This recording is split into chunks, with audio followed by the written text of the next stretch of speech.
Leaving Cairo, the Nile River splits into many branches. Only two of them reach the Mediterranean Sea, one at Damietta to the east, the other near Rosetta in the west.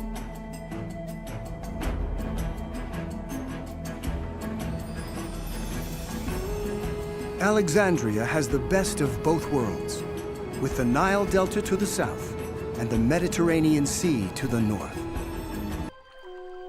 For a few months, this water world is left to nature. For some, it's paradise.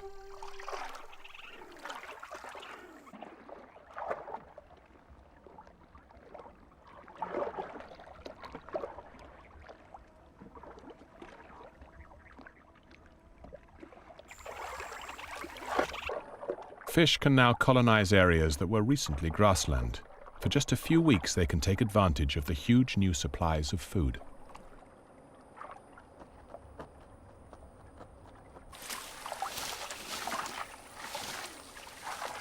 Spot-necked otters are very social. They live in close-knit family groups, often hunting together.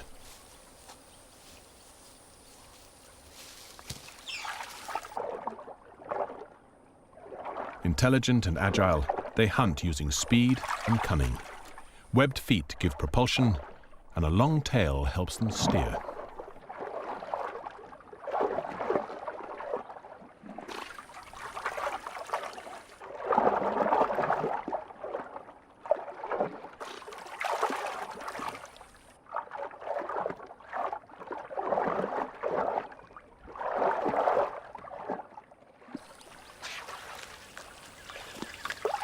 Although they prefer fish, these otters will sometimes eat snails, frogs, or even insects.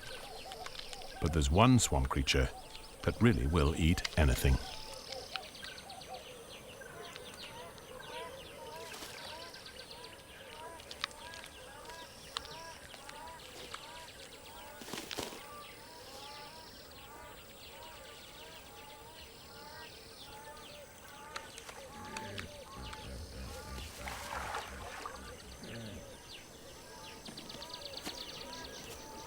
With a muscular body 1.5 meters long and a powerful poisonous bite, the Nile monitor is understandably avoided by all its neighbors. Relatively clumsy on land, underwater it's transformed into an agile hunter.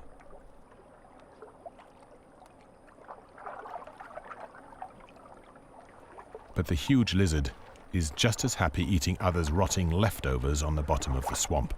In fact, it will eat and digest almost anything it can fit into its mouth.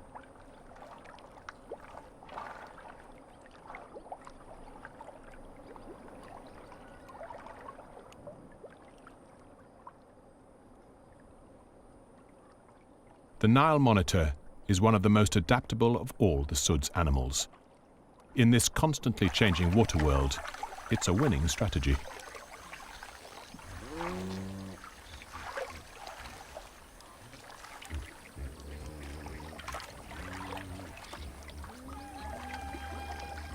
Soon, it's all change again.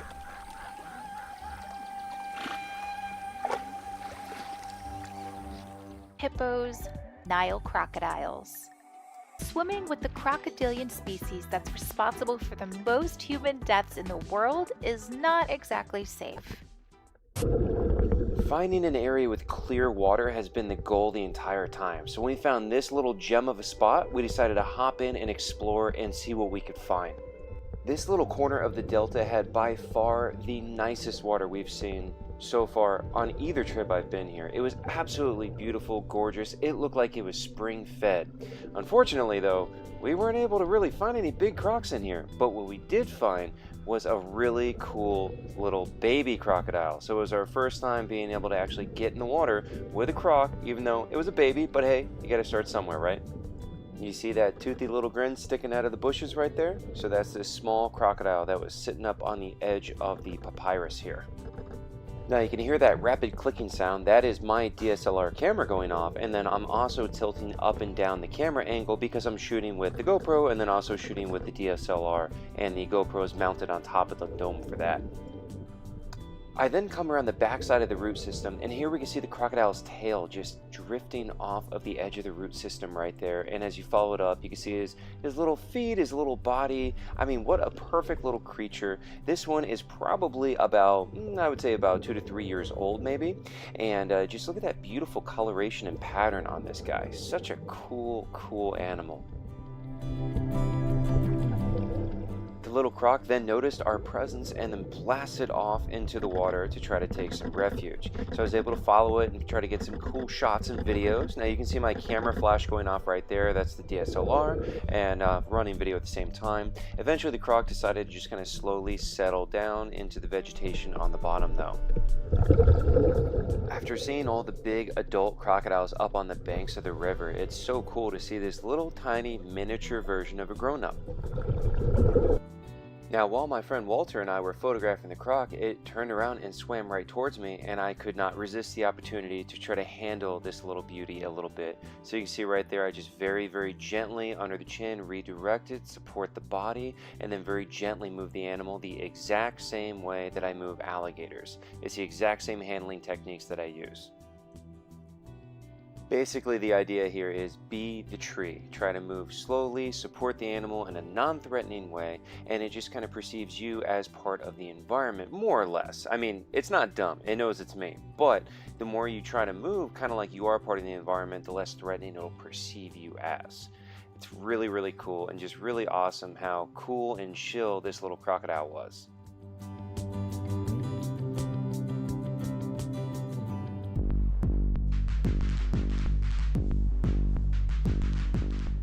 You can see that what we qualify as good visibility is very relative out here, and this area is, well, it's one of the better spots that we've had so far, but as you can see, it's definitely still very murky and very creepy, and you can just imagine a big croc lurking anywhere out there in the silt.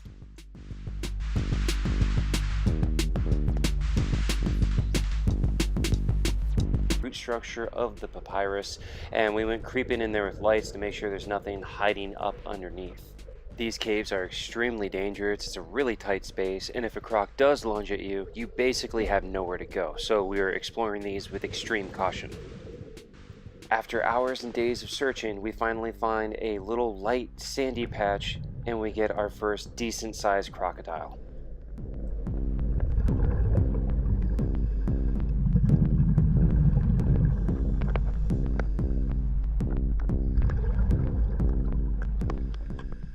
This one is still relatively small as far as Nile crocodiles go. I estimate it to be around maybe 6 to 7 feet, but it's the biggest croc we've had in the water so far, and we're still very happy and excited for this encounter.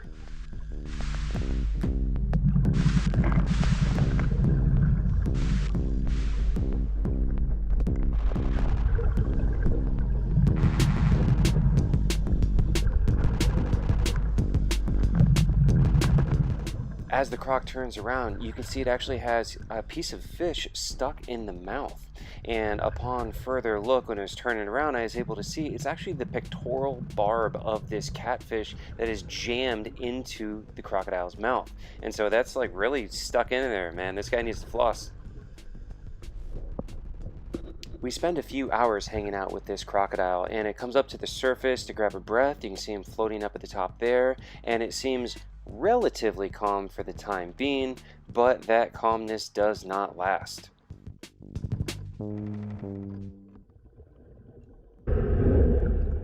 The croc makes a quick and sudden snap back at the camera and actually bites onto my dome port for a second right there. You see bubbles coming out as it's hissing underwater, but then it calms down again and starts to creep away a little bit. This one definitely likes his personal space.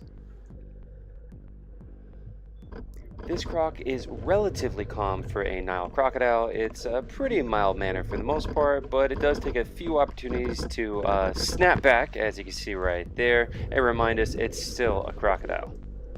We take a few more photos and videos of the crocodile and then let him go off on his way back into the delta. The crocodile here and spend some time with him. And as you can see, he was really happy to see us too. And making this trip possible, I cannot thank my good friend Jeff Schmidt enough. He's the one that really made this all come together. Thank you so much, Jeff, and I'm hoping we can get back out there again next year, and next year we're going to find that 15-footer and get in the water with him.